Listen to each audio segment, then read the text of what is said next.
Education টিকে Assam channel সকলোকে স্বাগতম জনাইছোঁ। যিহেতু গ্ৰেজুৱেট টিচাৰ আৰু পোষ্ট গ্ৰেজুৱেট টিচাৰৰ যি পৰীক্ষা হৈছিল তাৰে ৰিজাল্ট ঘোষণা হ'ল।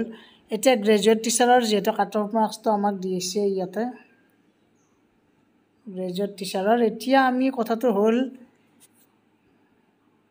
ৰিপ এডুকেশ্যন ছিষ্টেম বুলি এইকাৰণে কৈছোঁ, মানে ইয়াতে চাব আপোনালোকে এই কিছুমানে ঘিয়াৰ চিন দিছে। এই 2 নম্বৰ পাই কিনেও যদি তেওঁ এজন শিক্ষক হৈ কিনে স্কুলত কাম কৰিব যাব, চ' 2 নম্বৰ এইটো কিবা নাম্বাৰ হ'ল নেকি আপোনালোকে কওক। এইবিলাক বাৰু ঠিকেই আছে, এইবিলাক চাওক। কিছুমান মানে কাট অফ লিষ্টখন চাই কিনে আচৰিত লাগে যে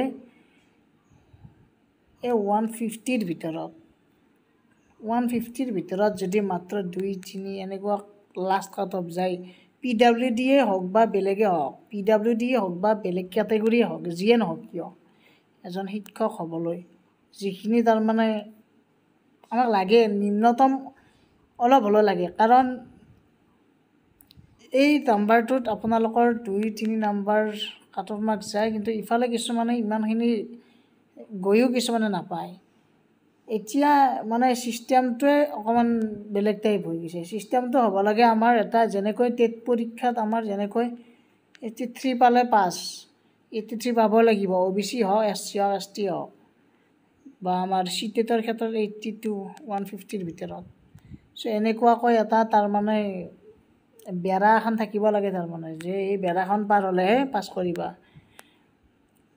গতিকে যিসকলে বাৰু মেৰিট লিষ্টত সোমাল নাম, মোৰ বহুত বন্ধু বান্ধৱীও মেৰিট লিষ্টত আছে, সকলোকে শুভেচ্ছা দিছোঁ মই, যাতে তেওঁলোকে শিক্ষকতাখিনি ভালদৰে কৰে। আমাৰ চাকৰিটো লাগে, কিন্তু আমাৰ জ্ঞানখিনি আমাৰ ছাত্ৰ ছাত্ৰীক যিখিনি জ্ঞান দিব লাগে সেইখিনি যাতে ভালদৰে দিয়ে। আৰু মই নিজেও এজন শিক্ষক, কাৰণ আগতে আমি যিহেতু চৰকাৰী স্কুলত পঢ়ি ময়ো ডাঙৰ হৈছোঁ, গতিকে কিছুমান বস্তু আমাৰ চৰকাৰী স্কুলৰ ছিষ্টেমবিলাক অকণমান বেলেগ বেলেগ চৰকাৰীৰ, গতিকে সেই ছিষ্টেমটোৰ লগত যাব লাগিব যাতে ছাত্ৰ ছাত্ৰীৰ কোনো ধৰণৰ প্ৰব্লেম নহয়, সমস্যা নহয়। গতিকে কংগ্ৰেচুলেশ্যন থাকিল সকলোকে। আৰু এডুকেশ্যন ছিষ্টেমটো যাতে আমাৰ চেঞ্জ কৰে।